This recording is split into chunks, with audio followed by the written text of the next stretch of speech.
Bonjour les amis, bonjour à tous, j'espère que vous allez bien.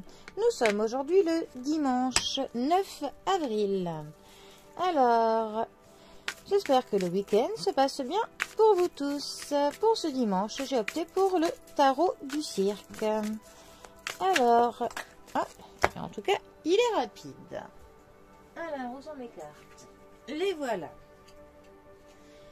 Alors, nous avons pour ce dimanche la carte du diable, 15e arcane majeur, accompagnée de l'ermite, 9e arcane majeur du tarot.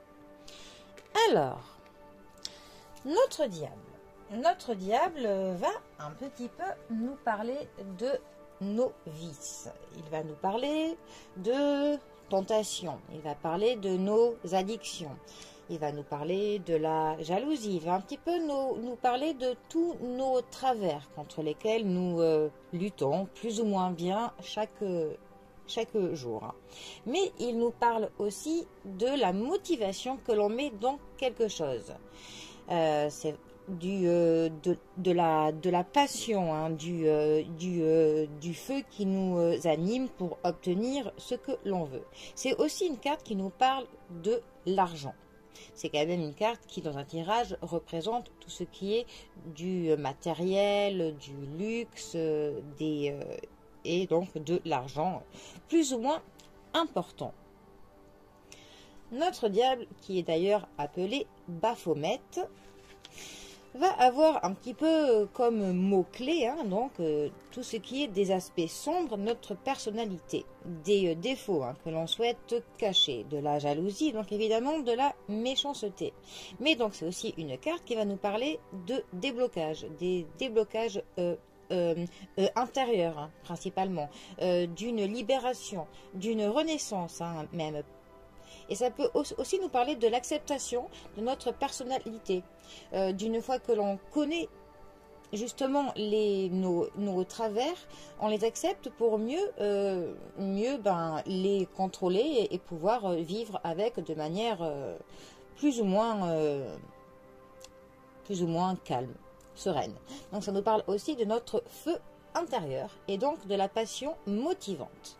Ensuite, la carte de l'ermite. Alors, comme on peut le voir dans notre illustration, il a toujours une lanterne qui le tient au bout de son bras, qui veut un petit peu nous dire qu'il cherche la lumière, en fait, au bout du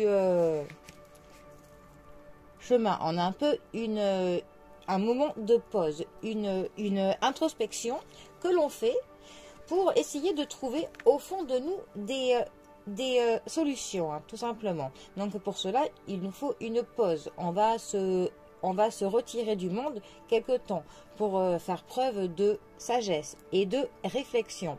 On a un petit peu cette notion que l'on éclaire les ténèbres. C'est quand même une carte qui nous annonce quand même parfois quelques difficultés. On peut avoir quelques limitations que la vie nous impose.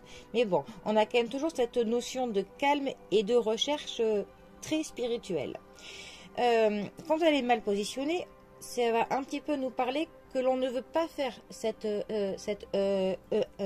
introspection, que l'on a un peu du mal à se retrouver seul en face de nous-mêmes, que la solitude nous pèse, que c'est une solitude que l'on ne veut pas. Voilà. Et ça peut aussi nous parler d'un manque de discernement.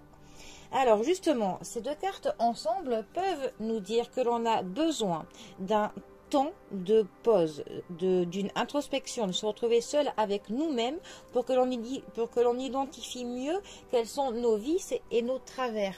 Et que ce temps-là est comment dire, qu'il est nécessaire pour nous afin que l'on s'évalue, que l'on fasse un bilan avec notre propre personne pour un petit peu savoir comment mieux on pourrait se dompter, que notre feu intérieur que l'on a, que notre passion on a besoin de la cadrer, qu'il faut que voilà, qu'il faut que l'on se retrouve en face de nous-mêmes pour justement voilà, essayer de mieux se contrôler dans les prochains mois, dans les prochains temps que nous aurons à vivre. Donc pour cela, essayez de faire une pause, de vous retirer un petit peu du monde, d'être face à votre vous profond pour essayer de voir quels sont vos côtés les plus vices, quels sont vos plus gros travers que vous devez dompter pour pouvoir avancer de manière le plus sereinement possible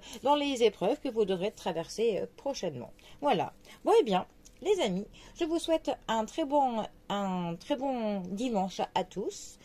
Et je vous dis à bientôt pour un prochain virage. Allez les amis, à bientôt. Bisous à tous.